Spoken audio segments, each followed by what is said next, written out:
어떤 경우에도 하나님은 참되시다. 어떤 경우에도 하나님은 참되시다라는 제목으로 말씀 전하겠습니다. 앞에서 바울은 이방인을 판단하는 유대인들의 이 교만과 위선에 대해서 신랄하게 비판하였습니다.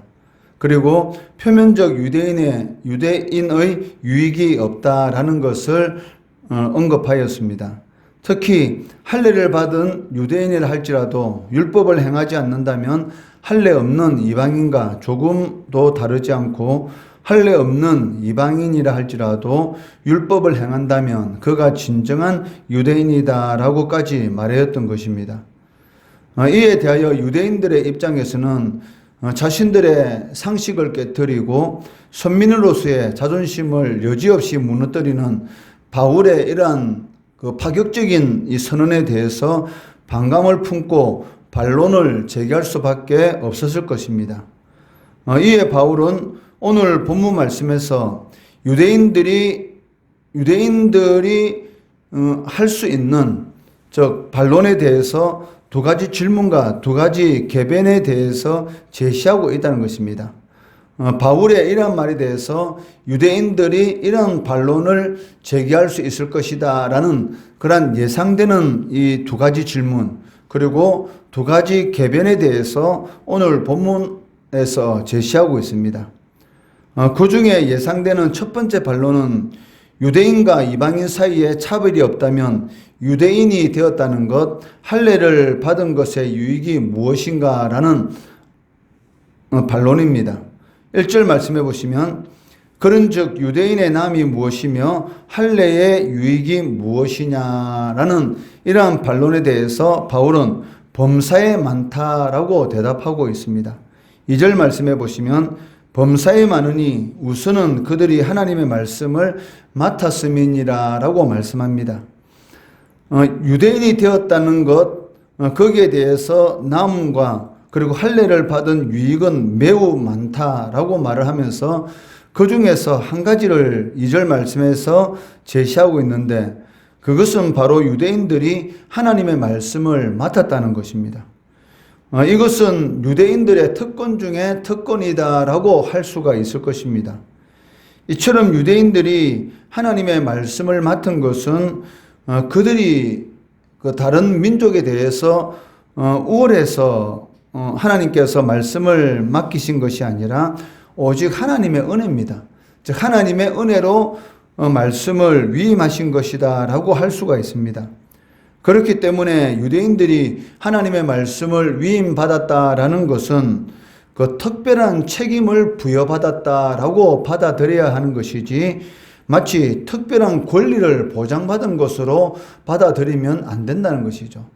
그런데도 불구하고 유대인들은 말씀을 위임받은 것을 특별한 책임을 부여받은 것으로 이해한 것이 아니라 특별한 권리를 보장받은 것으로 이해하였기 때문에 하나님의 거룩한 뜻을 나타내는 그러한 삶을 살아야 될 책임이 있었는데도 불구하고 또 하나님의 거룩성을 이방인들에게 보여야 하는데도 불구하고 하나님의 말씀을 쫓아 순종하는 그러한 삶을 살아가지 못했다는 것이죠.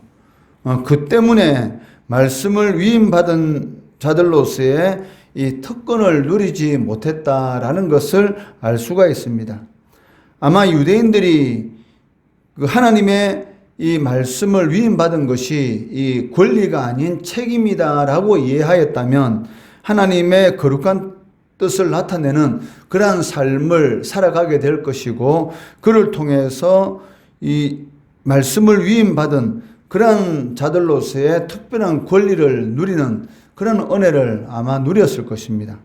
그런데도 불구하고 말씀을 받기는 받았지만 말씀을 쫓아 순종하는 그러한 삶을 살아가지 않았기 때문에 특별한 권리를 누리는 일에 실패하고 말았던 것을 볼 수가 있습니다. 이것은 오늘날 우리 성도들도 마찬가지지 않습니까? 우리 성도들에게 하나님께서 말씀을 맡겼고 그리고 그 말씀을 전함으로 인해서 영혼들을 하나님 앞으로 인도할 수 있는 그러한 책임을 우리들에게 주셨습니다. 이런 책임이 우리들에게 맡겨졌다라는 것을 알고 우리의 삶 가운데서 하나님의 거룩한 뜻을 나타내고 또 하나님의 말씀대로 순종하는 그러한 삶을 살아가게 되면 이 세상이 줄 수 없는, 즉 하나님의 자녀들만이 누릴 수 있는 그런 특별한 권리가 있습니다.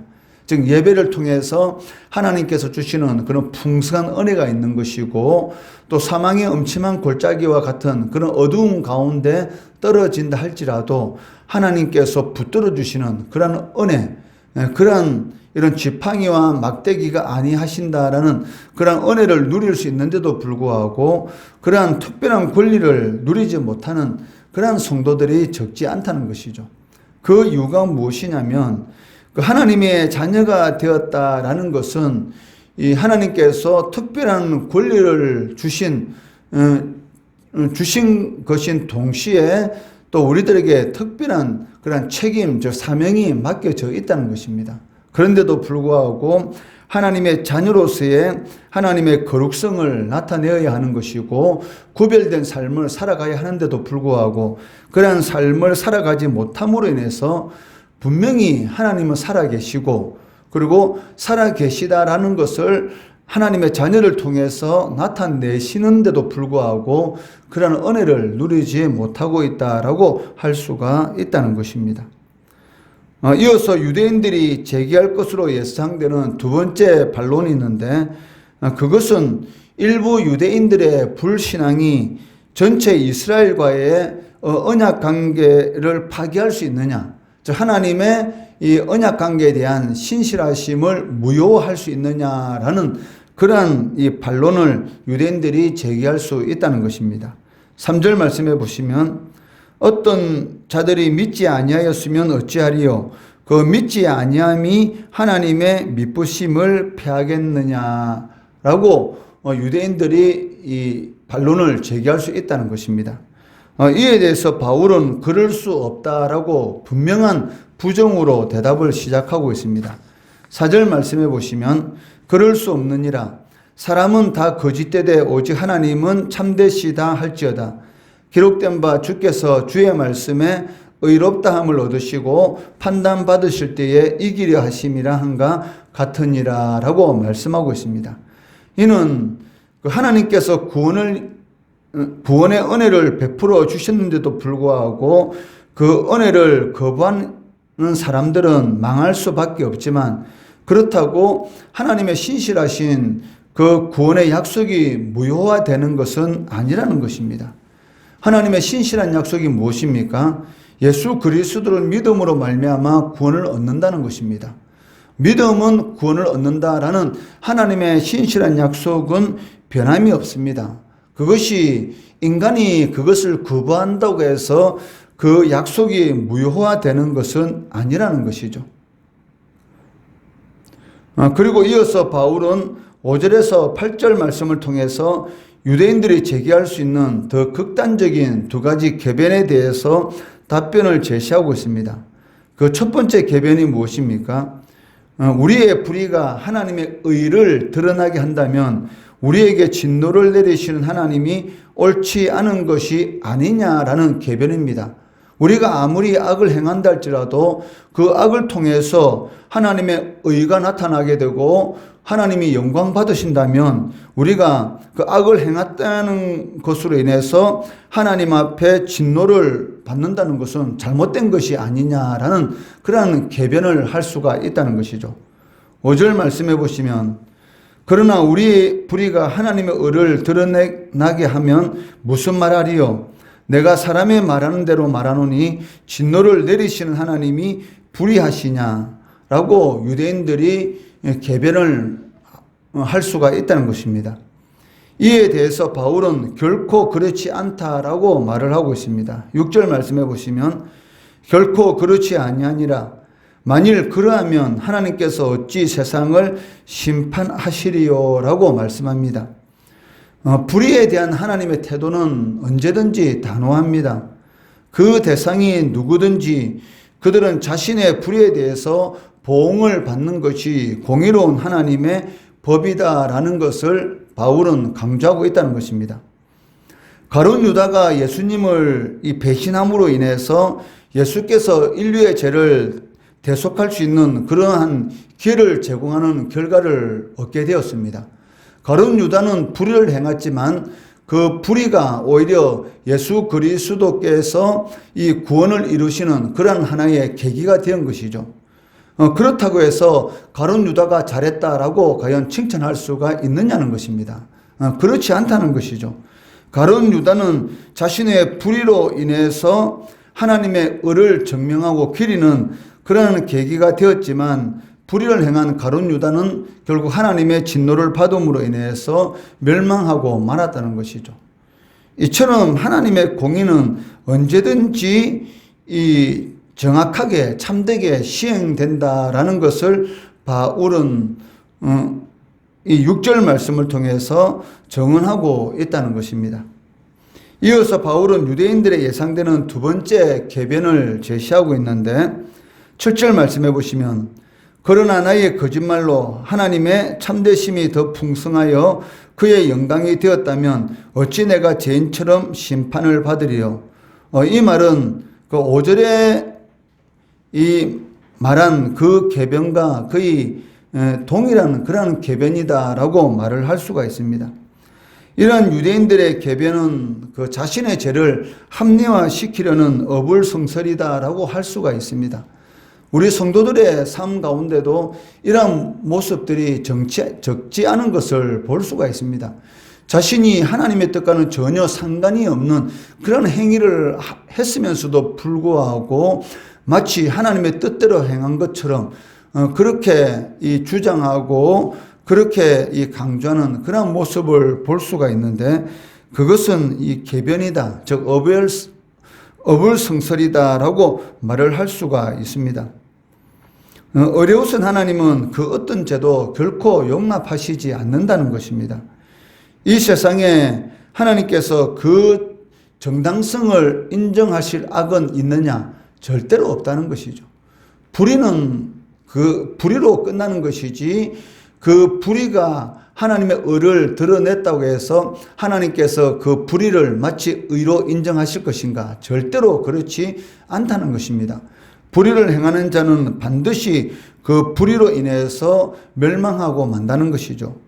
그렇기 때문에 바울은 8절 하반절 말씀에서 그들은 정죄받는 것이 마땅하니라라는 말로 하나님의 공정한 심판에 대해서 말씀을 맺는 것을 볼 수가 있습니다. 하나님은 어떤 경우에도 참되시다라는 것을 믿는 것, 그것이 올바른 성도의 신앙의 자세다라고 할 수가 있습니다. 나에게 문제가 있으면 있었지 하나님께는 결코 문제가 전혀 없고 하나님이 하시는 일은 언제나 옳다라고 고백할 수 있는 성도, 그러한 성도가 참 신앙의 사람이다라고 할 수가 있다는 것이죠.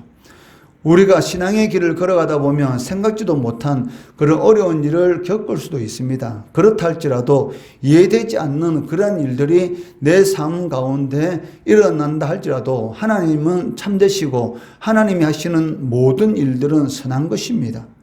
자신이 하나님의 영광을 위해서 어떤 악을 행했으면 그 악 때문에 내가 그 하나님의 진노를 사는 것은 말이 되지 않는다. 하나님의 풍성한 영광을 내가 나타내지 않았느냐. 내가 하나님을 위해서 이렇게 열심히 신앙생활하고 하나님의 뜻을 이루기 위해서 이렇게 헌신했는데 어떻게 나에게 이러한 일이 일어날 수가 있느냐라고 말할 수 있는 사람은 아무도 없다는 것입니다. 왜냐하면 하나님은 어떤 경우라도 참되시고 하나님이 하시는 일은 어떤 경우라도 선하시기 때문입니다. 이러한 믿음이 성도의 참 신앙이다라고 할 수가 있습니다. 우리의 삶 가운데 이해하지 못한 욕과 같은 그러한 일이 일어난다 할지라도 주신 자도 하나님이시고 취하신 자도 하나님이시다라는 그러한 고백이 결국은 우리의 삶을 회복시키는 것이죠. 이러한 회복시키는 은혜, 언제든지 하나님은 참되시다라는 그러한 고백을 통해서 진정으로 하나님께 영광 돌리는 그러한 성도의 삶을 살아가시는 그를 통해서 회복시키시는 하나님 은혜를 경험하시는 우리 성도들 되시기를 주의 이름으로 축원합니다.